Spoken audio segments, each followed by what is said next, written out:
OneWest Magazine, OneWest Radio. It's your boy Damian Sanders, P. Flicks, holding it down for the West Coast from the tip to the top, doing it real big. Shouts out to OG Suicide for laying down the OneWest Foundation. We got a very special guest in the house for y'all today, my main man, Peter Lake. Man, how you doing, nephew? I'm doing alright, Sam. How you doing? Man, I'm chilling, man. Now, first of all, good looking on hollering at us right quick and taking the time to chat at us. Yeah, I ain't doing nothing, man. Same old shit, man. Out here in PA, just trying to get it and do what I do with this music. Okay, now we gonna get right into it, man. Now, you got a project out there, Necessary Evil. Yeah, that's what I've been starting on for a while. I started working on it in 2013, like towards the middle of the year. Now tell us. Now my first question was like, now how did you come up with that title right there, Necessary Evil? Because that's what the music is. It's necessary evil. It's just like, I don't know how to describe it, man. It's like something that's strictly evil as far as the sound concerned, and then people look at it like, why did this happen? Well, it had to happen, and it's just what it is. Okay, now dig that. Now I was checking out one of your joints, Open Letter. Now you mentioned in the freestyle that Elijah Muhammad said, build your own job. Now, how important do you think that is, and why are more brothers starting their own businesses these days? That's very important. It's because, like, the way the system designed today is, if you don't build your own job, you won't have a job. They don't let minorities in. They don't let people in that don't qualify on a certain educational level. And everybody that's born in the world are not fortunate to have the things that other people have to get them to that level. So if you reach out with your own small revenue and try to work as an independent artist, your work ethic will get you where you gotta go. Now I can dig that. Now also on the track, I gave you power. That's what it's called. Now, yeah. Now you pretty much took on the persona of cocaine or crack, like cocaine was having a conversation with the people themselves. Now, what was the inspiration behind that track right there? That was Nas, man. You know what I'm saying? Nas was the inspiration behind that track. Shout out to the homie Nas. It was like ever since I started rhyming when I was a little dude and shit, I had like an East Coast flow, even though I was from Chicago. And when Nas dropped his first Illmatic back in '94, a lot of people would always compare me to him. So I listened to him a lot, you know what I'm saying? And he compared himself to a gun. So I compared myself to what I was most familiar with, and that's cocaine. So that's where that came from. But Nas was the influence behind that joint, and I just did it with something that fitted me. Now you also explain like all of the effects that cocaine and crack has on the community and has on different different people and whatnot. Now, why did you choose the metaphors that you chose, and how do you feel like cocaine and crack is affecting communities of today? I mean, cocaine affects people in numerous ways a day, but it's also a method for people to survive. That's why I said on Open Letter, Elijah Muhammad said, create your own job. So I saved up money and bought a lot of heart. You know what I'm saying? And that's just what it was, because that's what a lot of guys from the lifestyle and the background that I come from did to make it where we was. But it wasn't like we went out here and we did it like the holiday hustlers who want to just get a little bit so they can dress up on Easter or try to stunt for a holiday. We done it actually to take care of families, you know what I'm saying, to get homies that was in situations, out of those situations, to build better situations for ourselves, to become businessmen and empower ourselves to do things. And that's the reason why we did it. But like the metaphors that I use, it just came from the writing skill, man. It's like when I sat down, I created the joint. Being that the record was already done by a person of Nas's caliber, and I knew I had to come behind him and touch the record, so I couldn't come behind him and touch the record with no mediocre topic. I couldn't come behind him and touch the record with a gun topic. I had to do it with something that fitted me, and then when I done it, I had to try like to, you know, like I'm a quote Big Sean on this one, not overrap the record, because when you overrap something, sometimes it turns out to be garbage. I had to just do what fitted, but yet still do something skillful on it to pay homage to what he done, and just put my own twist on it at the same time. Now dig that. I'm definitely feeling your flow. Now once again, this is OneWest Radio, OneWest Magazine. It's your boy P. Flicks. Got a hot guest in the house today, my man Peter Lake, doing it real big. Now tell us, how were you introduced to hip hop music, and what was your inspiration to get started? Man, I mean, being as old as I am, 37, right? A lot of people would be surprised to hear that, like, he just got come 37, and it's 2000, about to be 2014. What would make him want to jump in the game being that old? It's just the love for the music, you know what I'm saying? I've been around the music since it came about. I was born in 1976, so when I was 3 years old, I heard hip-hop when it first came out. And I don't critique it the way some people that say they lyricists critique it, like, oh, this is whack, or this is hip-hop. Music is music. And that's what the hip-hop culture is about. From the beginning of time, with hip-hop, we accepted what was music because it came from the street. And to be original in hip-hop from the beginning, you have to have your own unique style. So I don't get mad at what the people down south do, or what Chief Keef do, or what Tip do, or what no other artists do. You know what I'm saying? I'm just proud to be a part of the hip-hop culture and commend them on what they do. You know what I'm saying? But it's like I've been listening to it forever, and that's how I came into it. I've been writing rhymes since I was young. But what made me want to do it now is it's like, at first, I didn't really care about getting in the game for the money or none of that. I wanted to get in the game just to show the other people who I looked up to in the game that I was good like them, and tell them like, okay, y'all inspired me to do this, and that's why I spit it the way I spit it. I wanted to get in it for the love of the game. But now it's like, I'm looking at it like, okay, I'm skillful. I'm just as skilled as the other guys, and they getting millions of dollars. You know what I'm saying? Becoming multi-billionaires and on their way to be trillionaires off something that we all started as a hobby. Because nobody can say in the beginning when we started this shit that it came from us saying we want to be the next Donald Trump or the next this. In the long run of it, when all the Jay-Z's and the Puffs began to see the money they was making, then they wanted to become them type of people. But in the beginning, everybody started this shit because we love the music. But everybody pushed it up when the dollar signs come in. But that's what I do it for. I do it because I love the music. You know what I'm saying? I started off like everybody else. Writing graffiti, battling in the park. You know what I'm saying? Trying to create songs, demos, you know what I'm saying? Two-track and shit, all that. You know what I'm saying? But it's like I do it for the love of the game. But I see niggas getting checks off of it. So I figure shit, if not, why not? You know? Let me eat too. I'm good. Let me eat too. If not, why not? I can definitely dig that now. Now digging into that answer right there. Now, do you think it's an age limit on hip hop music? We don't see that in rock and roll. Why do we see that in hip hop so much? You see it in hip hop because they got a theory in America called divide and conquer, man. Anything that a person can do to get them any type of money, any type of empowerment, endorsementship, or to be an entity inside of this country sets up a wall to divide the people amongst the people.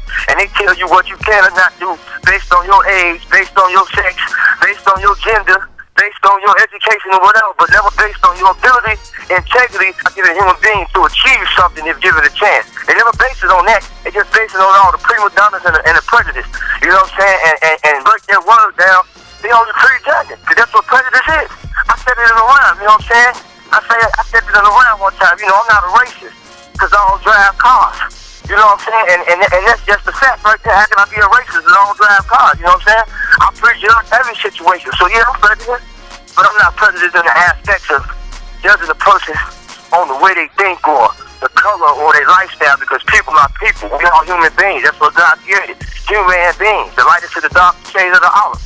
You know what I'm saying? Karl Marx created the color system. Everybody should know that if they read a little bit, so that's just where that comes from.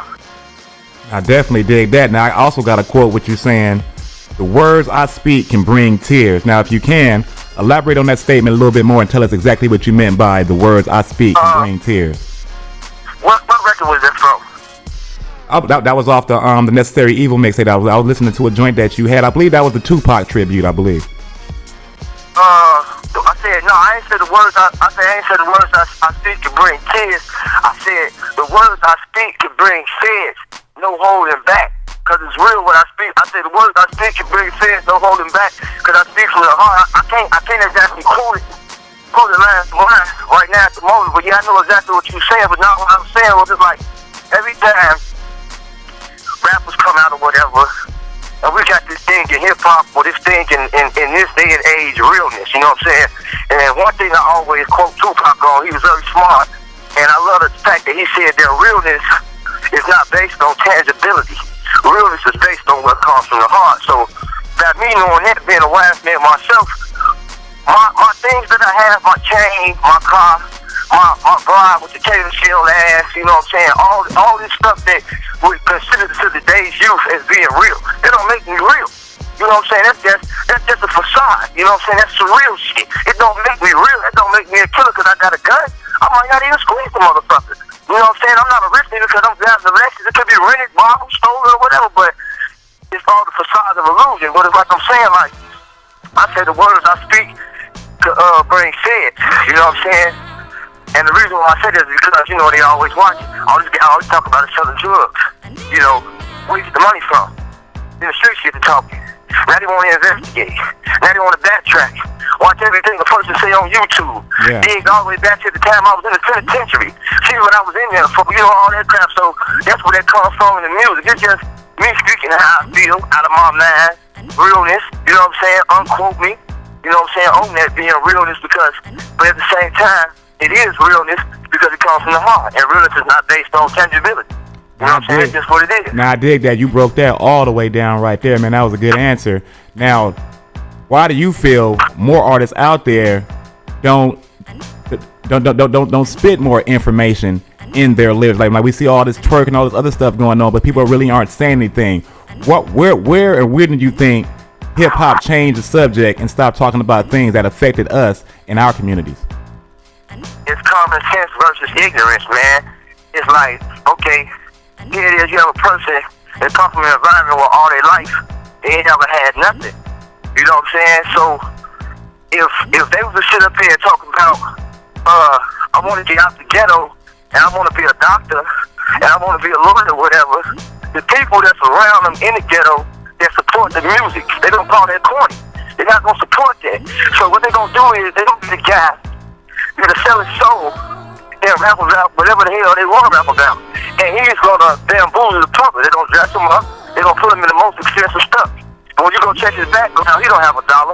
When you check his street record, for real, he's not a killer. But today's youth going to suck it up because they actually out here hustling. They actually out here killing. You see what I'm saying? So it's real to them, the image that's being sold. And that's why a lot of rappers just don't do what the hell they supposed to do. And in my opinion, it is create music, man. It don't matter how many people you kill because you're not killing them now. You're an entertainer. It's just like Biggie said in one of his interviews. Why rappers out here killing each other? I got a clip of that on my mixtape on the trip that I did to Big. It's like why rappers out here killing each other? You know what I'm saying? It's only gonna fuck your money up. You into it with him, he into it with you. You can't go to his city, vice versa. Y'all shooting shit up every time y'all get around each other. It ain't gonna do nothing but fuck your money up. Now these white people that came in to bag you, all these powers, they not gonna put no more money behind you because they don't want you to fuck their money up. So when it's time for you to go to court and your money short, you just another nigga gone. But you had the chance of a lifetime. But you blew it because you was trying to be quote unquote real. But that same realness that was around you and all this material shit, that's not what's inside your chest. That's not what's inside your mind that make you the man you are. So when you look in the mirror, you can't. But they do. But I know it's hard. That's just life. Now all day long now. Now why do you think, you know what I'm saying, now music like that contains a message, why do you think that they label that kind of music underground?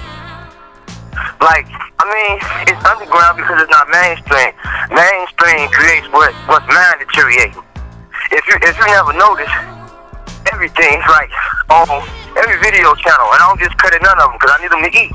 But they play the same shit, whether it's good or bad. But it's the same shit. And what I mean by the same shit is, if it ain't got no nakedness, it ain't got no cars, you ain't talking about popping no bottles, it ain't getting no hits, it ain't getting no plays. And then, when you cross over, you know what I'm saying, or make something with sense, you consider it to be like Andre 3000 or the other guys, weird and rapping about some shit that don't make sense when in actuality, those are the people that's rapping about the shit that makes sense. It don't make sense to a dummy, but it makes sense to a smart person. You see what I'm saying? Mm-hmm. And it's like, I can never get the name of this Greek philosopher right, but I told him in saying this, I think therefore I am. You know what I'm saying? So a man is whatever he thinks he is. And if a man don't think, then what is he? Yeah, that's definitely the truth. Now, once again, this is OneWest Radio. We holding it down with Peter Lake. Now, the project, Necessary Evil. Now, how can folks get their hands on that? Is it available already? No, it's like, like I say, man, when I created in 2013, man, I was just like sitting on it for a minute. And I was going to let my man, El Nino, drop his project, The Cash Out. So The Cash Out is already was out. And we was in the process of promoting that. But now it's like 2014 came. I'm going to probably drop it like first week of February. So you can look for like maybe like February 5th or something like that. So if the fans want to find you online, how do they get up with you? You can find me online on SoundCloud. You can find me online on Twitter. You can find me online on Reverb Nation. Showcase my music, you know what I'm saying? Y'all can personally email me and get at me at peterlake333@gmail.com. You know what I'm saying? I'm fan friendly to people's champ. You know what I'm saying? I'm talking to everybody. It don't matter. You know what I'm saying? Just get at me. Shit, as long as you cool, we'll fuck around, man. Let's trap. And we got that out there. I had one more question for you. Now you mentioned, you said I'm gonna turn PA into Chicago. What did you mean by that? Man, I'ma turn PA into Chicago. 100 shooters and niggas moving their cargo. I'ma sell away from seeing Monte Carlo. And who knows, they could get me tomorrow. So I'm living every second reckless. I'm speeding through the lights, these kilos from Texas. I could have been a rapper or a ball player, but instead I'm dropping off fake balls, player. Yeah, that was off the chain right there. I was definitely digging that. Yeah, that's my shit there, man. And now, man, I appreciate you, man, taking the time to talk to us, man. Your flow is off the chain. We supporting you 110%, man. We definitely gonna keep the fans updated with what you're doing, man, all day long. Yeah. Once again, this is OneWest Magazine. We got Peter Lake in the house. Y'all make sure y'all support my nephew right here, man. He doing it real big, and you do know that, man. Thanks, OG. I appreciate you. You got one, man. OneWest Radio.